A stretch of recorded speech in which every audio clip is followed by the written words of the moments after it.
Olá, eu sou a Tatiane Tereza e esse é o Tempo de História. O Tempo de História é um áudio que trata de forma simples de acontecimentos históricos. Agora a gente vai continuar a tratar do processo de independência que levou as 13 colônias a se tornarem os Estados Unidos da América. Bem, os colonos na América venceram a Guerra de Independência.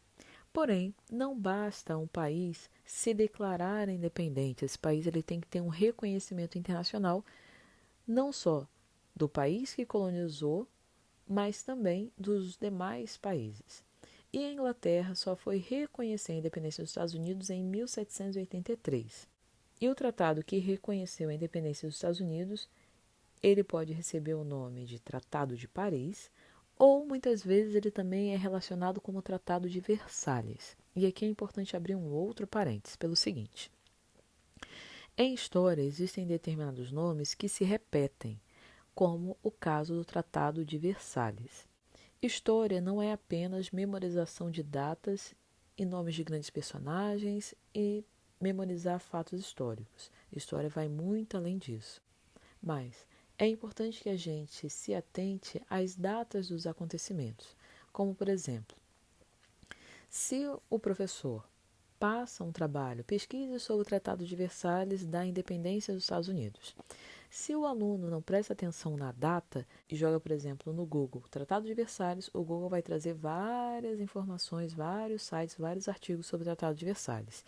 E como eu disse, existe um outro Tratado de Versalhes importante para a história, que foi o Tratado de Versalhes que pôs fim à Primeira Guerra Mundial. Só que a Primeira Guerra Mundial é uma outra temporalidade. O Tratado de Versalhes da Primeira Guerra Mundial corresponde já ao século XX. A Primeira Guerra Mundial foi de 1914 a 1918. Então é importante a gente prestar atenção nas datas, porque se o aluno simplesmente joga no Google o Tratado de Versalhes, ele pode acabar pesquisando sobre o Tratado de Versalhes da Primeira Guerra Mundial e não sobre o reconhecimento inglês da independência de suas 13 colônias na América, que foi de 1783. Fechando parênteses. A partir do momento que os Estados Unidos se tornam independentes, os Estados Unidos não iriam mais respeitar as leis que vinham da Inglaterra. Então, isso significa que os Estados Unidos passariam a ter que ter a sua própria lei. Então, a partir daí, foi feita a Constituição dos Estados Unidos. Em meio às discussões pós-independência, os Estados Unidos, então, ele passa a pensar na organização dos Estados Unidos.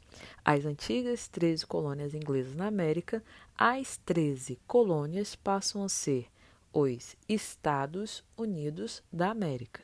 Lembrando que um país ele se divide em estados. Então, o que antes eram colônias passariam a ser Estados Unidos da América. E nas discussões de organização dos Estados Unidos independentes, figuram duas tendências políticas principais. Uma formada pelos republicanos, liderados por Thomas Jefferson, e outros os federalistas, liderados por Alexander Hamilton. Quais seriam as diferenças entre os republicanos e os federalistas? Bem, os republicanos eles queriam uma maior autonomia para os estados, uma descentralização do poder, aonde o poder central seria mais fraco e seria maior a autonomia dos estados. Já os federalistas queriam exatamente o contrário, queriam uma autonomia mais fraca, havendo então uma centralização do governo central e com um governo central mais forte. A Constituição, então, ela é aprovada em 1787 e uma curiosidade, ainda é a mesma Constituição que vigora nos Estados Unidos, é claro, com algumas emendas, ou seja, algumas informações foram acrescentadas, outras foram subtraídas, mas ainda é a mesma Constituição. Abrindo parênteses, se eu não me engano, o Brasil teve cerca de 8 constituições. Por que a gente teve tantas constituições? Porque, dependendo das mudanças no regime político ou na dinâmica da política brasileira, quem é que governava, a Constituição anterior era desfeita e uma nova Constituição era feita no Brasil. Fechando parênteses. Então, os Estados Unidos tiveram uma única Constituição e tem até os dias de hoje. Essa Constituição dos Estados Unidos independente estabeleceu que os Estados Unidos passariam a ser uma república federativa, ou seja, dando autonomia aos estados. E assim como acontecia com a Declaração de Independência, na Constituição também a gente vê os ideais iluministas presentes. Outra característica que aparece na Constituição dos Estados Unidos é a tripartição do poder, uma ideia de Montesquieu, que foi um filósofo iluminista. Por isso que a gente diz que a independência dos Estados Unidos foi influenciada pelo iluminismo. Então, a Constituição estabelecia que os Estados Unidos teriam 3 poderes independentes, haveria a separação dos 3 poderes. No caso dos Estados Unidos, o poder legislativo, que é aquele poder que faz as leis, seria formado pelo Congresso, e o Congresso composto por Senado e Câmara. O poder executivo ficaria a cargo do presidente da República, que seria eleito para um mandato de 4 anos. E o poder judiciário, que é aquele poder que julga os casos, seria formado pela Suprema Corte. E em 1789 foi eleito o primeiro presidente norte-americano, que foi o George Washington. Agora,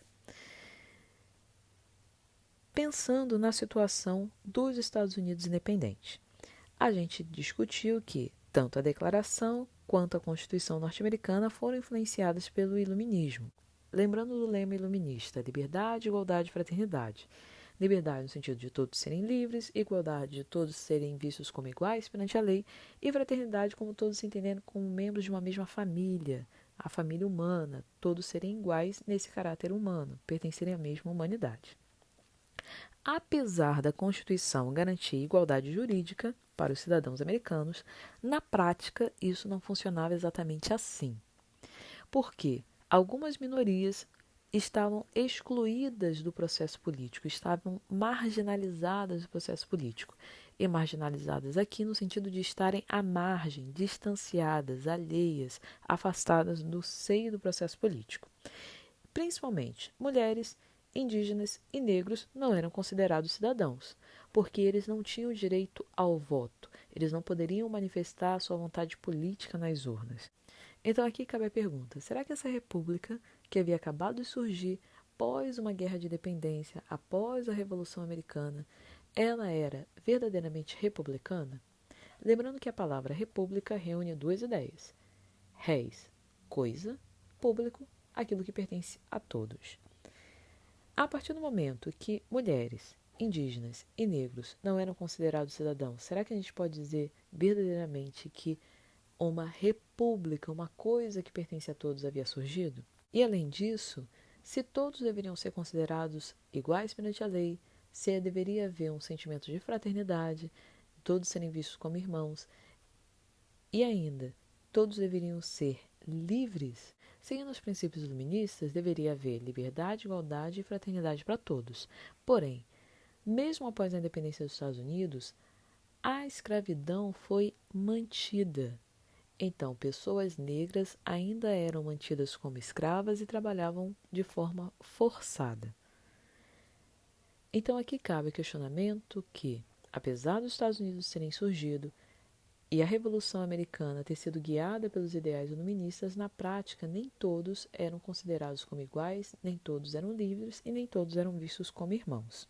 E é importante também a gente guardar essa informação que a escravidão foi mantida após a independência dos Estados Unidos, porque a escravidão vai ser uma das causas que levam os Estados Unidos a entrarem numa outra guerra, a Guerra Civil Americana, a guerra que mais matou cidadãos americanos até os dias de hoje. Guerra Civil Americana que também recebeu o nome de Guerra de Secessão, que quer dizer separação. Mas esse é o tema de um outro tempo de história. Eu fico por aqui. Esse foi o Tempo de História. Inscreva-se no nosso canal do YouTube, Tempo de História, e siga a página do Facebook Tempo de História e a conta do Instagram. Até a próxima!